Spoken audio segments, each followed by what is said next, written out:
down to this thing. All right. Let's try that one more time.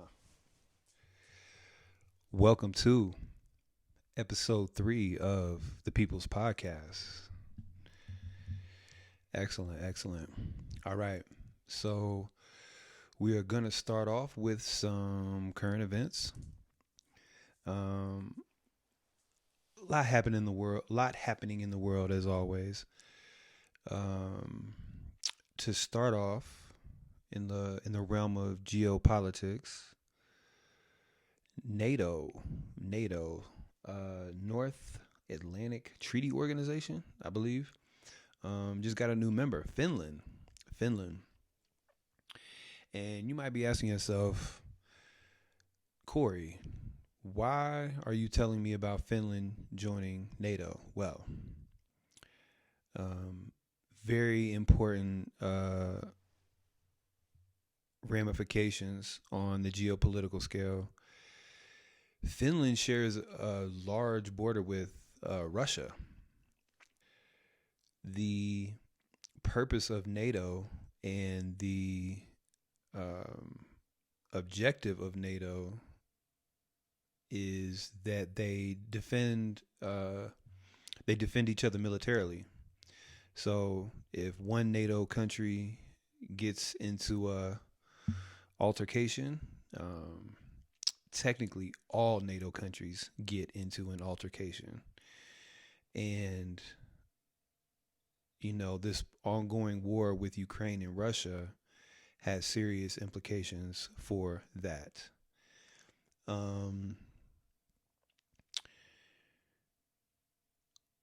Again, something to keep your eye on. This war has been going on. I know it's easy to be in our everyday lives and forget about, that this war is jumping off, but this war is ongoing. This war is 24/7 and folks are living in it, so we definitely gotta send some, just some healing energy out to everyone involved, because war is nasty and ultimately unnecessary. But so yeah, something to keep your eye on. And in any aspect of this whole geopolitical game, there's always the front facing aspect in terms of what they tell the general public, what they tell the world, what they tell the people, what they run through the media. However, there is always a game going on in the background that we are just not aware of. So keeping all that in mind and keeping our eye on that, and then again sending the love out to the folks involved in that conflict. It's a tough one. Next up, our man Trump. Our man Trump indicted 34 felony counts. 34 felony counts with an F. Related to falsifying business records. Again, something to keep your eye on and something to stay safe with, because we saw what happened last time Trump was in danger, even of just losing the election. There was a group of people that took that very seriously to the point where they stormed the Capitol, which is still just an amazing event in history that will never be forgotten. But that's just out there to say that people take Trump and his messages and his what's going on with him very seriously, especially so if you live in one of those places. Something to be mindful of and to be careful about, because as we saw, this thing can go left at any minute. And again, I just find it interesting. 34 felony counts of falsifying business records. I am sure this individual has falsified probably thousands, if not tens of thousands, uh, business records in his life, but he got caught up on this one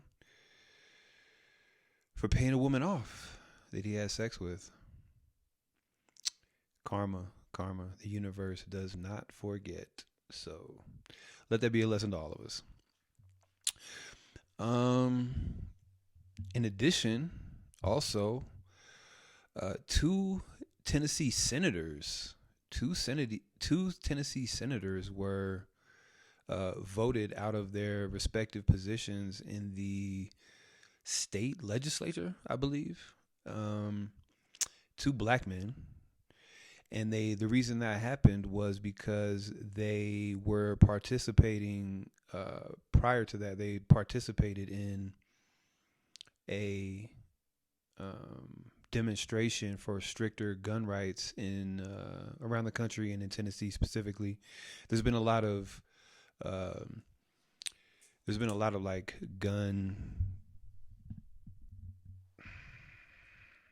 just a lot of acts of violence taking place, and so folks have had enough of it. They had enough of it.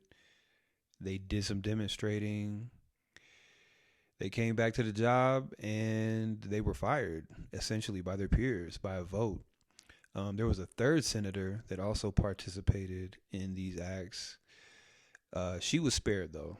She was spared by one vote in what I can only think of as just trying to demonstrate some level of power. It was a white woman, and the two gentlemen that were dismissed were black men. So obviously there's a lot to unpack around that. Not going to really go into all of that, but just a reminder of where we are as a society and what we stand for and how those in power are willing to wield that power. And on an even bigger note, this needs to be a lesson to the populace, to the people.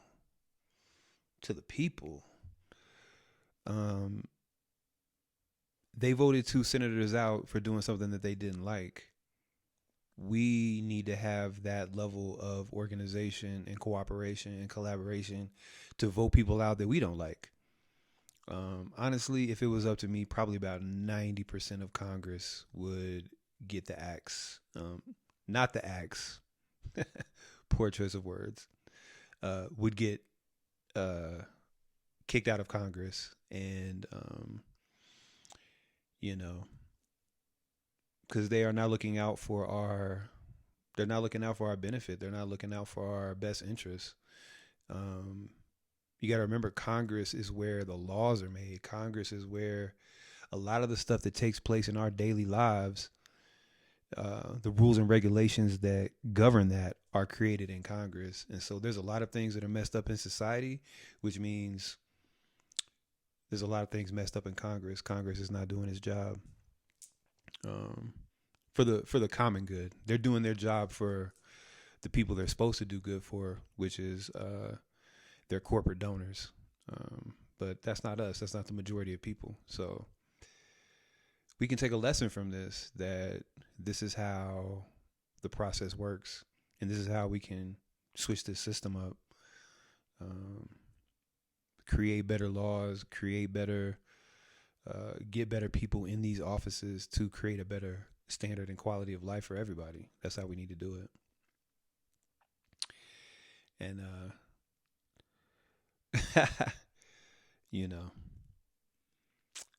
if they don't want to play by those rules, they get the axe for real. All right. I'm halfway joking. All right. Last, but certainly not least, lots of advancements been going on lately with artificial intelligence, AI. And I just have a few thoughts on this. One,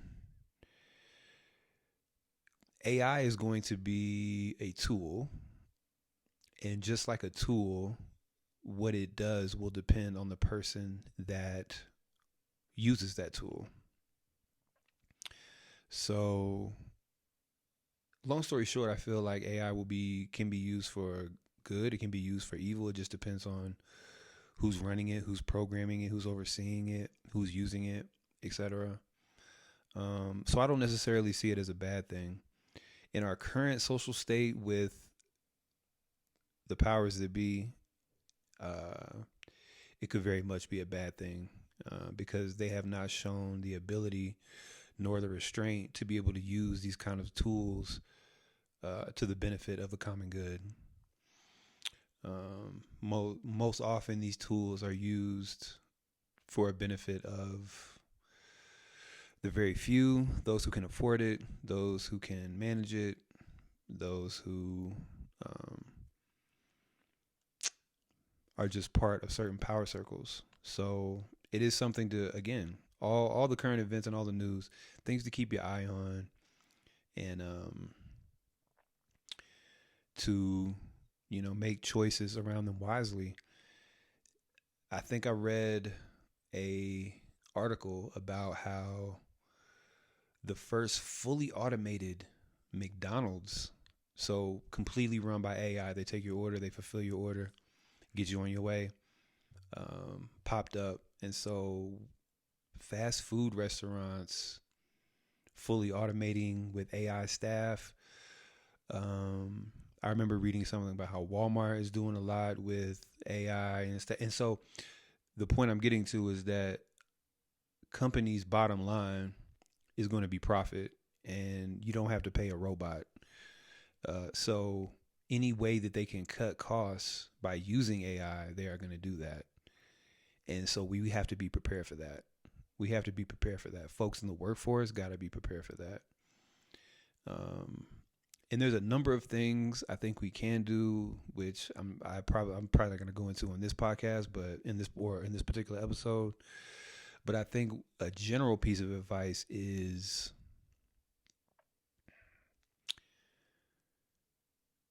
if AI can do your job, you may be in danger of losing your job.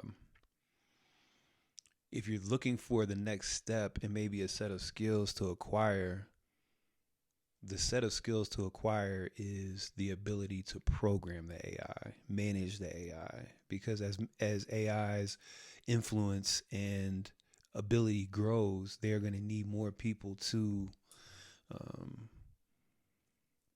program, code, manage, supervise, that type of thing.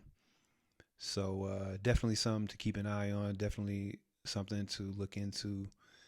And yeah, the future is here, y'all. All right, so let's get into the topic of the day for episode number 3. How to manifest at a high level. I got a lot of messages about going into more detail about how to manifest at a high level. So as ye request, ye shall receive. So we're going to go into how to manifest at a high level, and the Trinity, thought, feeling, action, the Holy Trinity. I hesitate to use the word holy, but the Trinity of manifestation is definitely those 3, and how to best utilize those for high level manifestation. So let's get into it. All right. So we're going to start with the end, and the theme that's going to be running throughout this whole thing, which is manifestation is about bringing your thoughts, your feelings, and your actions into alignment, into concert. You want them all beating to the same rhythm. Okay? So one of the best things about our universe is the consistency and reliability of its laws. And then there are spiritual laws, there are physical laws, there are every kind of law in between. But the point is that if you create a certain cause, you will get a certain effect. And that is what laws do. Um, Laws provide a level of consistency and dependability for the universe that we live in. So it's not just chaos. We know that when we step outside of our door, that we are not going to float off into outer space because the law of gravity is there to hold us down. The law of gravity is there to hold us down. You got to catch these. You got to catch these. These are gems. These are gems. But seriously though, the laws are infallible. And again, it's about creating a certain cause to create a certain effect, and that is tied into how to manifest at a high level, because manifestation itself is based on those same laws. So if you create a certain cause, you will get a certain effect, and that effect can be manifestation if you so wish, and if you do the right things in the process. So laws bring order. They bring order to a universe of chaos, and they help determine our physical reality out of a sea of infinite potentiality, meaning everything exists. Everything that ever has existed, does exist, or ever will exist exists in a pool of infinite potentiality, and what we decide to pull out of that and create for our physical 3D reality is really up to us, and we're doing it constantly. And it's just about understanding the laws and how they operate to be more intentional around. So, how does the manifestation process begin? Well, it begins like everything else begins, and we talked about this on a previous episode. It begins with a thought. It begins with a thought. Every human being, every entity that exists in this universe has the power of thought, has the power to create through the power of thought. And there was a documentary that kind of went into this of some years back. The law of attraction. Everybody started going crazy. Law of attraction. This is how I attract the things that I want to create, et cetera, et cetera. And I am here to tell you that everything in that documentary was correct. Everything they told you was correct. It starts with the power of thought. However, it does not end with the power of thought, and not by a long shot. Because you can keep an idea up here, but as long as it remains up here, it will remain an idea, and it will remain unmanifest in your physical reality.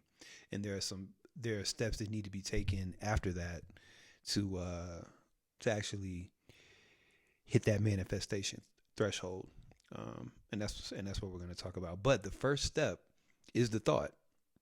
You have a thought, you have an intention of something that you want to do, and that immediately sets the universal wheels in motion automatically. So the first step is even just thinking about it. And the process has begun once you even start thinking about it. The next step, though, is very, very, very important and very slept on, which is the emotions. So remember the Trinity: thought, emotion, action. Emotion is very, very, very important. Emotion is the power behind the thought. It is the power that is going to make the thought manifest. It is the fire. It is the engine. It is the thing that is going to make the thought and intention manifest into physical reality. Because emotions are very powerful. Emotions are very powerful. And from a certain aspect, they are way more powerful than thoughts are. So I'll give you a couple of examples on that. There are medical machines that can measure your brain waves. So when you have a thought, it will register on a machine, and it will register it in a certain electrical frequency, hertz, something like that, and it will measure the power of it. They can do the same thing. They can do the same thing for your heart. They can put these little white things on your heart, and it will measure the electrical field being emanated by your heart. And when they do that, the electrical field, the electromagnetic field emanated by your heart is significantly more powerful than the electromagnetic field emitted by your brain. And when you're talking about electromagnetism, you're talking about one of the fundamental forces in our universe. One of the fundamental laws, fundamental components of creation, and therefore one of the fundamental components of manifestation. So your heart is just more powerful. Your emotions are just more powerful than your thoughts. I'll give you another example. If you were to say to yourself, I'm not afraid of snakes. I'm not afraid of snakes. But you say it to yourself mentally. But in your heart, you don't really feel that. If a snake slithers into your bedroom, what do you think is going to happen? Your emotions are going to take over immediately. You're going to be terrified to death of that snake, no matter what you told yourself. You'd be like, I'm not afraid of snakes. I'm not afraid of snakes. But if your heart, you don't believe it, your thoughts and your heart are emitting contradicting energy waves. Which one is going to win out? That snake comes into your bedroom, you're gonna be scared to death because your emotions are the key. You have to believe it in your heart emotionally, which means you really believe it. You can't just do it mentally, which is why so many times we try to tell ourselves something mentally. I'm not sad. I'm happy. I don't dislike this person. I like this person. Or I'm trying to be this kind. Anything you tell yourself mentally, but you don't believe in your heart, your emotions are always going to win out. That's the point. And so you need these two things to be in concert. And this is how we really start to get into that next level of manifestation. And thoughts and emotions, we can measure them with scientific instruments, and they exist in a plane of reality that is beyond our five senses. You can't see someone's thoughts. You can't see someone's emotions, unless you have that clairvoyant capability, but most people do not.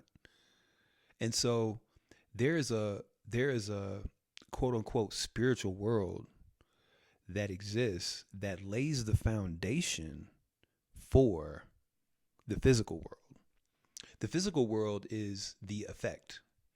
The spiritual world is the cause.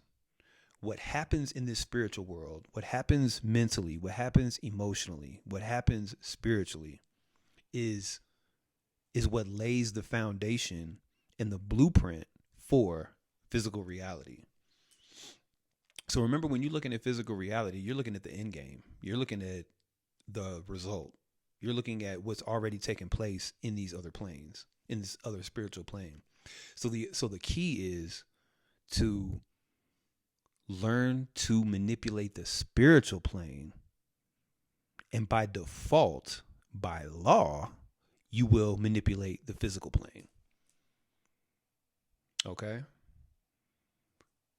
Learn to manipulate and control the spiritual plane. Your mind, your heart, your spiritual energy, your intent, these things that you can't see.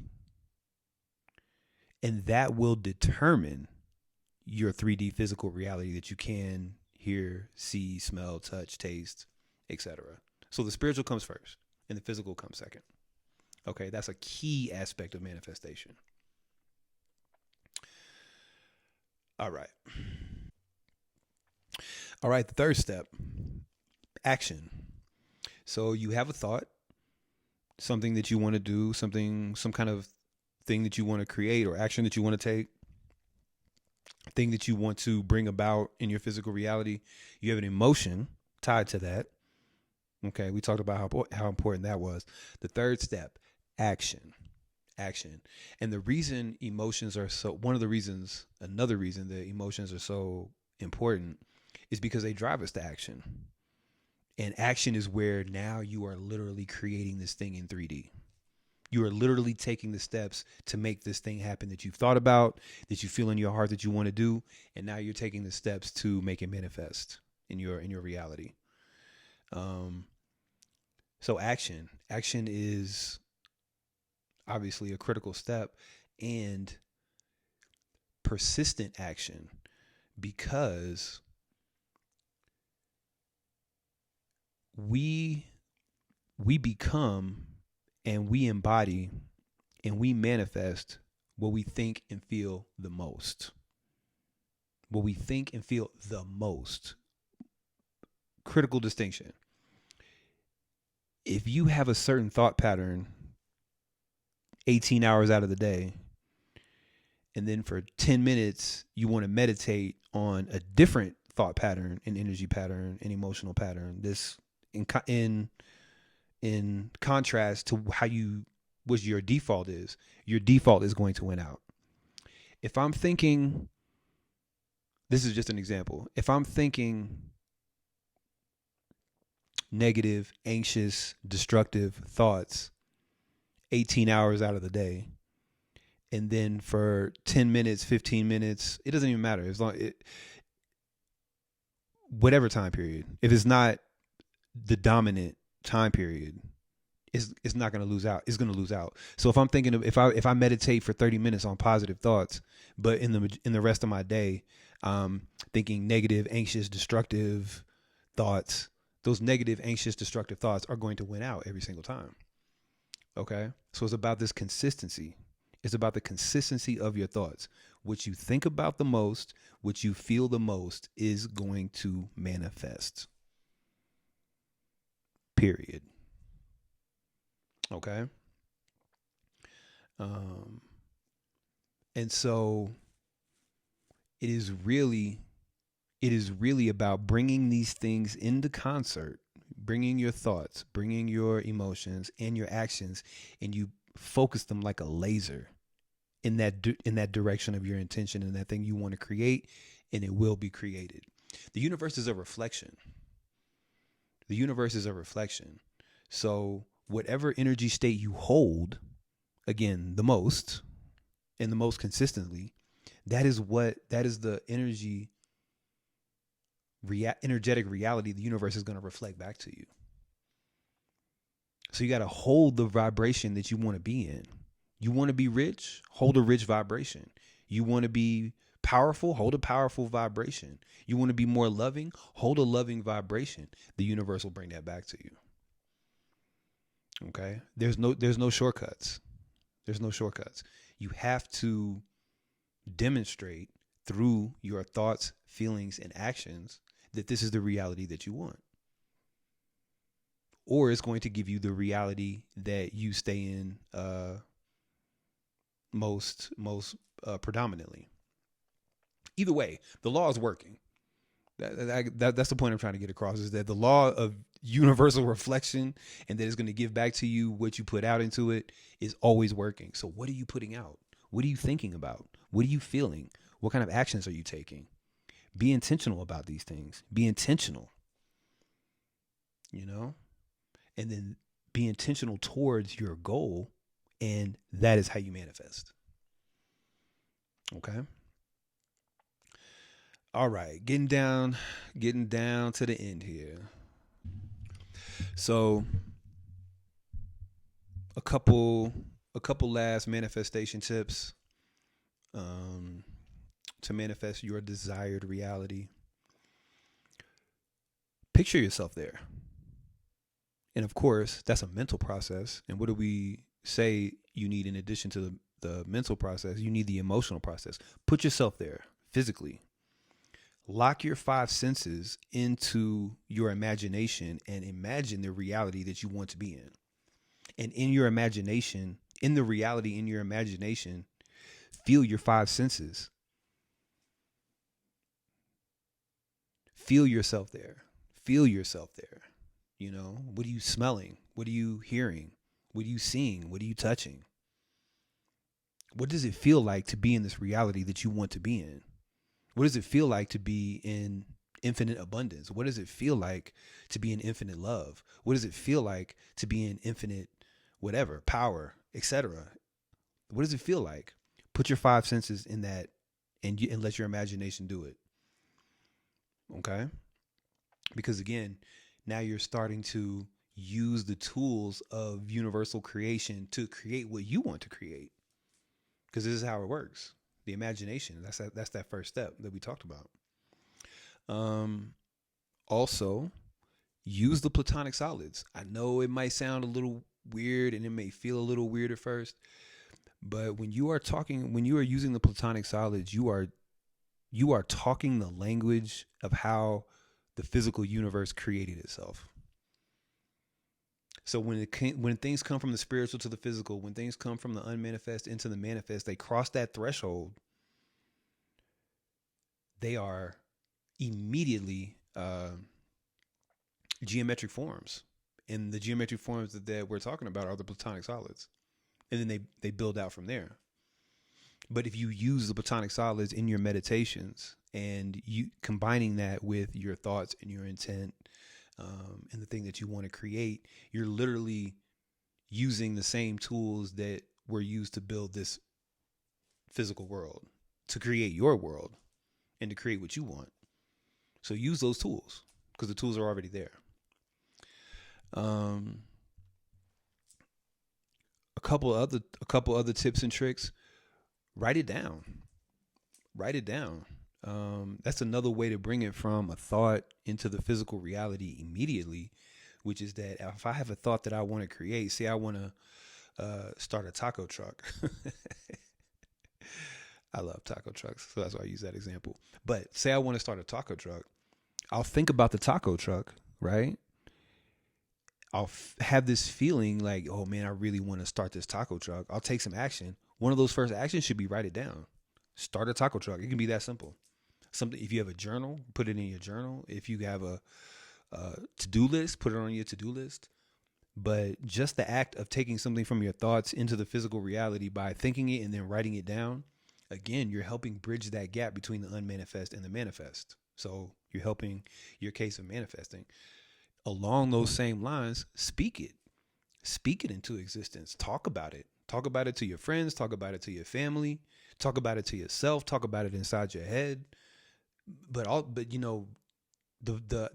outward verbalization is important because again, you're bridging the gap between something that you're thinking and your physical reality. You're thinking about the taco truck, then you're talking about the taco truck, which is bringing it into this physical reality. So you're just helping the universe do the work. You're helping direct the universe which way you want this energy to go, and that's all it does. Because again, we're talking about laws. We're not talking about something that is going to be like, oh, should I not give Corey a taco truck? That's not how it works. It's like, oh, these certain criteria have been met. Oh, here's this taco truck for Corey. And taco truck could be anything. I'm using it as an example, maybe because I'm hungry. I need some tacos, but I'm using it as an example. Substitute anything in place of the taco truck, whatever you're trying to manifest, and you use these same processes, you go by these same laws, you do this same procedure, that thing manifests. It has no choice. That's how laws operate. You create a cause, you get an effect. Let's see, a couple more tips. Do a ritual around whatever it is that you're trying to manifest. And I'm not going to go deep into how or maybe even what a ritual is right now, but I'll probably do that at a later time. But a ritual is just like an intentional set of circumstances that you create in order to manifest what you're trying to manifest. And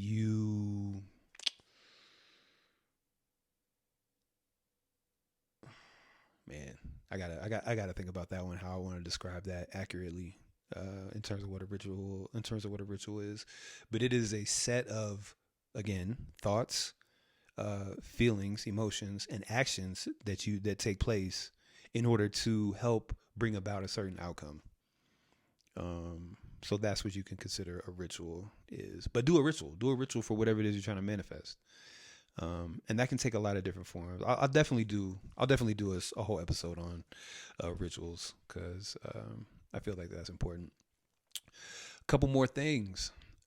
Raising your own personal vibration is key. The higher you are vibrating, the higher your frequency, the quicker your manifestations come and the more powerful your manifestations come. So how does one raise their vibration? Well, make sure you're doing, your meditations. Make sure you're doing a lot of deep breathing throughout the day, charging up. You're an energetic being. Charge your body up with that energy. That's where the deep breathing comes in. Make sure you're getting sleep. Your body needs sleep to help recharge itself and rebuild itself. Probably the most important thing is probably going to be, well, besides breathing, the deep breathing is so critical, but hand in hand with that is the diet. Watch what you're putting into your body. If you're eating junk food and lots of sweets and just lots of stuff that is not good for the physical body and you're expecting to manifest at a high level, it's probably not going to happen, or it's going to be very, very difficult because you have to overcome that. But on the flip side, if you raise your vibration through your diet, through drinking water, through good amounts of rest, through the deep breathing on a consistent basis throughout the day, you're going to increase your level of manifestation infinitely.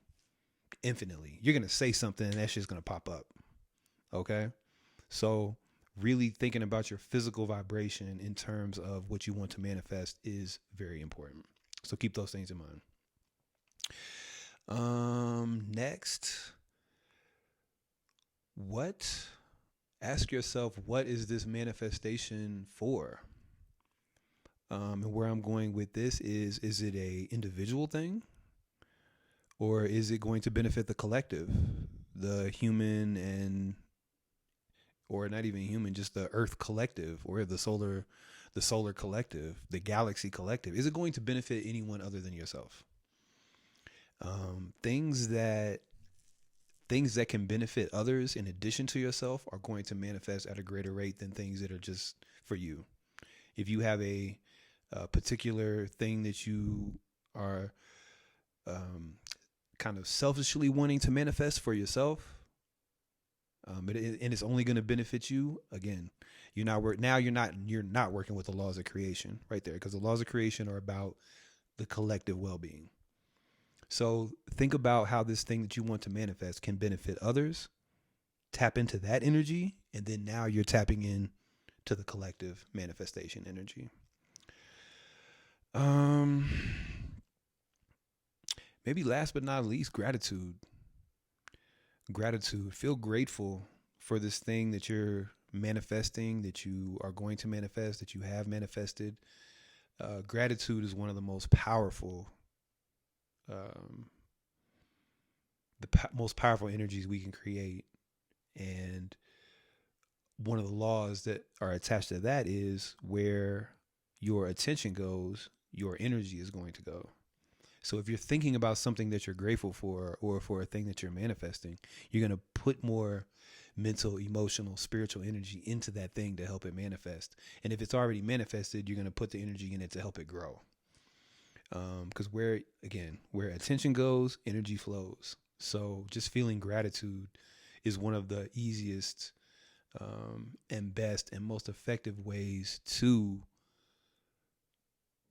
create more of what you want. Be grateful for it. All right. Power to the people. That's it. That's it for this episode on high level manifestation, how to manifest at a high level. I hope the information has been, somewhat helpful, and put it into use so you can create what you want to create in that life of yours. We as human beings literally are the vessels that are used for spirit, light, consciousness. We are the vessels for that to manifest in this realm. So it's part of us. Our manifestation skills are we're manifesting 24/7. It's just about being conscious of the process and being more intentional and taking more control over what we're manifesting. Because whether you follow these laws or not, whether you participate in this or not, you're manifesting. So it's about just tapping in, being more intentional, taking more control over what it is that you're manifesting, as opposed to just letting, whatever else dictate that. So, all right. That's it, y'all. All power to the people. Where the power meets the people. The People's Podcast. See y'all next time.